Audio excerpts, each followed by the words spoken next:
मित्रांनो, आपण आलोय म्हशीच्या गोठ्याला व्हिजिट करण्यासाठी. कमीत कमी पैशामध्ये म्हशीचा दूध व्यवसाय कसा करता येईल, आता हे नियोजन तुम्ही बघू शकाल. आता जवळपास इथं 12 ते 15 म्हशीची संख्या आहे. इथनं या ठिकाणी विविध प्रकारच्या म्हशीच्या जाती आहेत. तुम्ही बघू शकाल. आता हे मुर्रा म्हशीची जाती आहेत. मुर्रा म्हशी, पंढरपुरी, गावरान सुद्धा या ठिकाणी व्यवहार पण होतात आणि म्हशीचे दूध व्यवसाय पण चालला जातो या ठिकाणी. बघू शकाल कमी गुंतवणुकीमध्ये. आता बघा शेड बघा, आणि त्यासाठी मशीनला लागणारी जी हवा फॅनच्या द्वारे दिली जाते आणि कमीत कमी काय कुठला जास्त खर्च केलेला नाही मित्रांनो. पत्रे बघू शकाल तुम्ही, जुने पण पत्रे तुम्ही दूध व्यवसायाला वापरू शकता, अँगल जुने पण वापरू शकता. कुठलेही जुगाड करून मित्रांनो असा स्टँडर्ड दूध व्यवसाय करू शकता तुम्ही.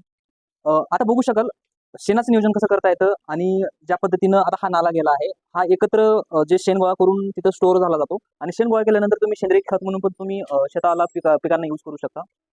हा बॅलर आहे, 500 लिटरचा बॅलर, ह्याला कट करून स्टोअर करतात. बार्ली या ठिकाणी स्टोअर केली जाते, चंदी या ठिकाणी स्टोअर केली जाते. याला मिक्सिंग करून जनावरांना 2 टायमाचं खाद्य म्हणून चंदीच्या स्वरूपात